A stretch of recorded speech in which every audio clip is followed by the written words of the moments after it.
é dia de Momento Terapia com o nosso psicólogo Rafael Ribeiro e o tema está bem interessante. Momento Terapia com Rafael Ribeiro. Oferecimento Elaborar, coach e assessoria. Olá, meu nome é Rafael Ribeiro e esse é o nosso Momento Terapia. Seja muito bem-vindo ao nosso quadro de hoje e nós vamos estar falando de um assunto muito interessante. Vamos estar falando sobre síndrome do pânico. Isso mesmo, você com certeza deve ter passado por algum momento na vida, pelo menos um ataque de pânico. Mas nós vamos estar falando daquelas pessoas que convivem com isso a vida toda. Boa tarde, Gemima. Olá, tudo bem com você? Tudo bem. Hoje nós vamos, Gemima, falar exatamente sobre o quanto a ansiedade pode estar atrapalhando a vida das pessoas. E você, Gemima, é minha convidada hoje para a gente estar levando para o pessoal de casa o que essa síndrome, esse transtorno pode estar afetando a vida das pessoas. Realmente, é um assunto bem interessante. Nós vamos falar de vários medos e alguém em casa pode se identificar, né, e acabar descobrindo aí de alguma forma que tem um pânico, às vezes pode estar já num estado avançado e buscar a partir daí uma ajuda, né? É verdade. Então, nós vamos falar hoje sobre o que é a síndrome do pânico, com e sem agrofobia. Pra gente começar então o nosso bate-papo, Rafael, o que seria a síndrome do pânico? Ok. A síndrome do pânico, Gemima, e você aí de casa, ela é muito parecida com uma sensação de morte. Sim. Né? A síndrome do pânico é quando aquela pessoa, ela acha que naquele momento ela vai morrer. Né? Porque as reações fisiológicas, né, as reações orgânicas, elas são muito parecidas com a morte mesmo, né? A síndrome do pânico, ela vem carregada de suor, né, um ataque cardíaco muito forte, coração acelerado, né? A pessoa fica sem ar, perde totalmente o ar, ela não consegue pensar direito. Sim. Os pensamentos praticamente evaporam, né? E ali se instala o ataque de pânico. Como eu disse, Gemima, uma pessoa que não tem a síndrome de pânico, pelo menos de 1 a 3 vezes na vida, ela pode passar por um ataque de pânico. Sim. Por determinados motivos, né? Qualquer pessoa. Qualquer pessoa. Porém, aquela pessoa que desenvolve a síndrome de pânico, ela pode e normalmente ela passa por esses períodos muitas vezes durante toda a vida. E quais são as causas, o que faz uma pessoa desenvolver essa síndrome? Olha só, é muito interessante essa pergunta, porque existem muitos mitos, muitos tabus em relação ao que é síndrome, o que é o transtorno, o que é o ataque, se eu tenho, se eu não tenho, o meu medo é uma síndrome, meu medo é um pânico, o que é? Então a gente está aqui justamente para esclarecer tudo isso, tá? A síndrome do pânico, ela é orgânica, né? Ela é fisiológica. Então, muitos historiadores, muitos pesquisadores ainda debatem, né? É hereditário? Sim. Ou não é? Então, olha só, existem algumas pessoas que têm uma predisposição a desenvolver, né, a síndrome de pânico, ok? Tem outras pessoas que é mais difícil, né? Dependendo do desenvolvimento da vida, é que o indivíduo vai estar desenvolvendo ou não. Um exemplo, nós temos no nosso cérebro a nossa amígdala cerebral. Não é a amígdala daqui não, é a amígdala cerebral. Ela é responsável justamente para nos dar aquele alerta. Todos nós, dentro do nosso cérebro, nós temos um dispositivo que nos alerta, Gemima, para todo e qualquer perigo. Vamos dar um exemplo, Gemima? Se você está andando na rua distraída e você não vê que um carro está vindo, quando você acorda, o carro está perto de você, o que você faz? Eu levo um susto. E faz o que depois? Eu me desvio do carro. Se desvio, né? Automaticamente, o seu instinto, esse dispositivo em você, que é o pânico, você vai entrar em pânico. E automaticamente o seu fisiológico vai reagir a isso. O que você vai fazer? Correr. O seu reflexo vai desviar. Sim. E é assim que acontece com todo mundo. Porém, esse dispositivo, como nada é perfeito, esse dispositivo, no decorrer da vida do ser humano, esse dispositivo vai dando problemas. Sim. E essa pessoa, às vezes, ela tá andando na rua e do nada dispara esse pânico. Então, a síndrome do pânico, geralmente, ela não tem motivo aparente nenhum. Ela só dispara. Então, a pessoa pode estar no meio da rua, pode estar numa igreja, pode estar em casa, pode estar fazendo o que for. Dispara e ela entra em pânico. Então, é aquela sensação que a pessoa está morrendo. E a pior coisa que alguém está perto, um profissional está perto, a pior coisa que essa pessoa possa dizer é: você não tem nada, é coisa da sua cabeça. Verdade. Olha só, talvez o que está acontecendo ali no real não tenha nada aparentemente, mas a dor, o sofrimento daquela pessoa é muito real. Então, o sofrimento é muito intensificado. Então, olha só, dentro dessa síndrome, nós não sabemos o que é que levou àquela causa no momento. Por isso que é muito bom, muito importante essas pessoas estarem procurando um profissional para estar descobrindo o que é que me desenvolveu essa síndrome do pânico. Sim. E geralmente são coisas que estão lá na infância, devido ao desenvolvimento do indivíduo. No caso, como o Rafael falou, todos nós temos algum tipo de pânico. Aí, a partir daí, cabe nós ver até onde isso está estrobando. Eu, por exemplo, tenho medo de água. Né? Quando eu vejo um rio, eu procuro sempre ficar bem longe. Muita água. Muita água.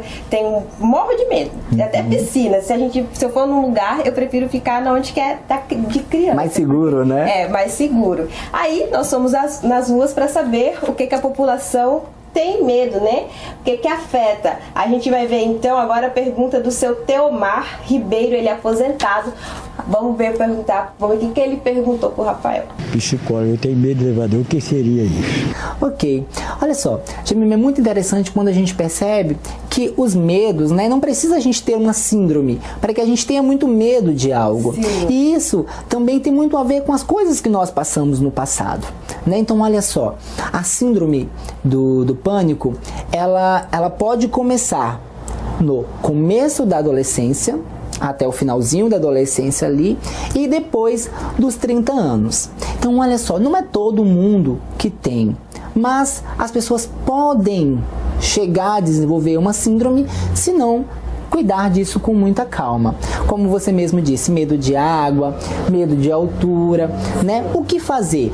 É muito importante procurar um profissional para que possa estar auxiliando e entender se este medo, né, é apenas um pânico, Sim. algo natural de alguma experiência passada muito ruim, né? Ou uma síndrome mesmo, que é um conjunto de sintomas que vai fazer com que esse indivíduo sofra muito. Um exemplo, se você tem medo de muita água, né? Desde que isso não atrapalhe o seu dia a dia, desde que isso não te impeça de viver a sua vida normalmente e você consiga lidar com isso de uma forma sadia, né? Então é importante você pensar até que ponto isso está saindo do meu controle. Medo de altura, até que ponto isso está saindo do meu controle. Sim. Né? Então é muito importante a gente identificar isso. Você está falando em medo de altura, o seu Zifirino, ele tem justamente esse medo. Vamos ver a pergunta do Zifirino. Aí eu tenho muito medo de altura, né? Só isso só que eu tenho medo, mas de mais nada, né? Graças a Deus, né? E medo de ladrão também em casa. Ok.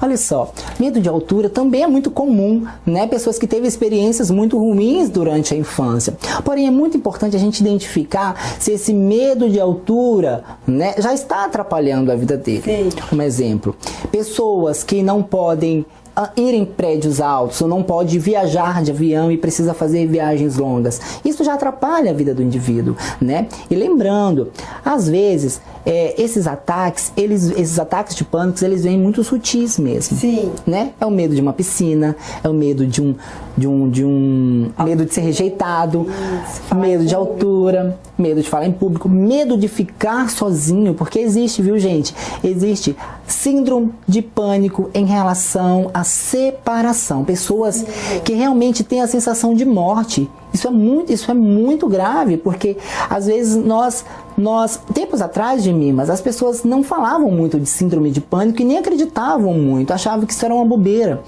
Mas as reações fisiológicas é realmente morte iminente. Então isso é muito grave. Então imagina, a pessoa tem a sensação que está morrendo. Sim. Né? Então um ente querido partiu, Alguém viajou, às vezes uma viagem curta. A pessoa já entra num estado de sudorese, falta de ar, e ela precisa controlar aquilo. E para controlar aquilo, nada melhor do que o autoconhecimento, do que a psicoterapia. E também, quando essa síndrome ela já está passando, né, dos limites, ela já está incontrolável, sim, nós trabalhamos com psiquiatras e trabalhamos com intervenção medicamentosa, porque é muito importante. Porém, essa intervenção medicamentosa, nós sempre prezamos para que isso seja menos agressivo o possível, né? Nada de ficar tomando remédio aí de qualquer forma. No caso, por exemplo, essa do seu zifirina, até me identifico, eu também tenho um pouco de medo de altura. Sempre quando estou num lugar alto, dá aquela tontura, né? Seria também um sintoma do pânico? Sim, sim, olha. Ficar em altura, ficar em elevador também, sim, como foi a pergunta anterior. Um exemplo, o que é, gente, ficar num elevador? É você ter a sensação de que você não pode escapar dali.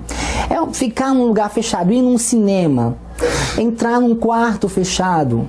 Então isso para aquelas pessoas é muito perturbador, né? Que a gente também chama de síndrome de pânico com agorafobia.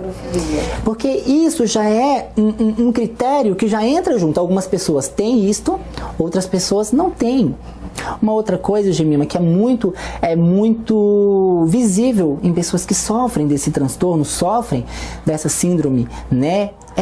A vida, a rotina dessas pessoas param. Geralmente elas deixam de sair de casa, elas deixam de ter relacionamentos, elas deixam, Gemimas, até mesmo de ter um trabalho. Elas param de trabalhar, porque tem pessoas que têm medo de espaço aberto. Sim. Shopping, rua, sabe? Qualquer espaço muito aberto, ela também tem medo. Então tem pessoas que já não saem mais de casa. Entendi. E é importante essa pessoa, junto com uma família, sem preconceito, procurar ajuda profissional, porque essas pessoas sofrem preconceito. Por isso, Gemima, é muito importante essas pessoas procurarem ajuda e os familiares também apoiar. Porque sim, pessoas que sofrem de síndrome de pânico geralmente são taxados de loucos, são taxados de mentirosos, são taxados de dramáticos, né, muito melindrosos. Mas olha, pessoas que passam por este período de pânico, né, sofre muito. E relembrando, o que eu devo, que critérios eu devo ter ou não para ser diagnosticado com síndrome do pânico, né?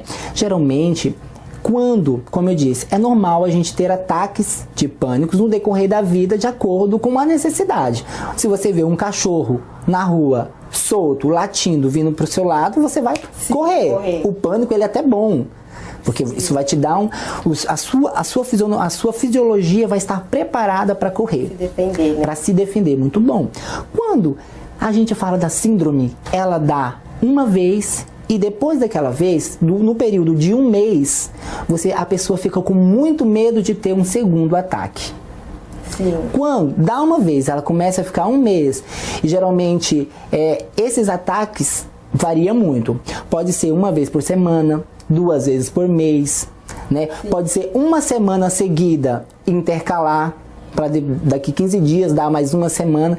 Então é muito invariável isso. Não tem como saber quantas vezes vai vir, mas se repete com frequência, tá? Então é muito importante quebrar esse preconceito e buscar ajuda. Buscar ajuda, né? E a psicoterapia pode ajudar nesses casos. A psicoterapia, ela ajuda e muito. Como? A psicoterapia trabalha com uma ansiedade, a psicoterapia trabalha junto com o psiquiatra, que também vai estar entrando com uma intervenção medicamentosa, se necessário, tá bom? A psicoterapia vai estar trabalhando também os conteúdos inconscientes, que até mesmo aquele indivíduo não sabe. Como eu falei aqui no começo do programa, muitas vezes a síndrome, o ataque, ela vem sem motivo aparente. Você tá andando na rua, do nada dispara aquele dispositivo que eu falei que normalmente nos dispara, só que dessa vez ele dispara sem motivo algum. E vai disparando. Então é muito frequente esses ataques e vai acabando deteriorando a vida daquele indivíduo. Ok. Então, se a pessoa tiver mais algumas dúvidas, como é que faz para entrar em contato com você? Ok. Se você é de casa, sente que está tendo ataques de pânico, ou você acredita, né, que você já está tendo sintomas, né, bem parecidos, algo que já está incomodando você e quer saber se você tem ou não, né? É importante que procure, Gemima, um profissional qualificado para que possa estar conversando individualmente, para que possa estar buscando essa ajuda e saber o que realmente está acontecendo com você. Se você conhece alguém também que está passando por algum momento difícil como este, é muito importante também que você aconselhe essa pessoa a estar procurando uma ajuda profissional, ok? Se você tem interesse em falar comigo, né, eu vou deixar aqui o meu telefone, é 98109-2093. Eu tenho uma página no Facebook, é psicólogo Rafael Ribeiro, também tenho a minha página, que é Rafael Ribeiro com PH. E você, se você quiser textos sobre transtorno de pânico, síndromes, ansiedade, relacionamentos amorosos, tudo você vai encontrar lá. É verdade, o Rafael tá postando coisas diariamente, bem bacana, né, Rafael? Então, este foi o tema que você trouxe essa semana. Já tem algum para a próxima semana? Olha só, para a próxima semana nós estamos trabalhando em relação às perguntas que estão chegando para nós. Sim. Tá bom? Mas eu quero que você aí de casa mande para nós a sua sugestão, seus temas, suas perguntas, até mesmo de hoje, porque esse tema de hoje foi muito procurado. Se você tem dúvida, mande pro WhatsApp aqui do SBT Ariquemes e como eu também deixei o meu telefone, você pode estar mandando pessoalmente, particularmente para mim, que eu vou estar respondendo com todo carinho. Esse foi o nosso Momento Terapia dessa semana e eu vejo vocês na quarta-feira que vem, eu e a Gemima esperando vocês. Momento Terapia com Rafael Ribeiro. Oferecimento Elaborar, coach e assessoria.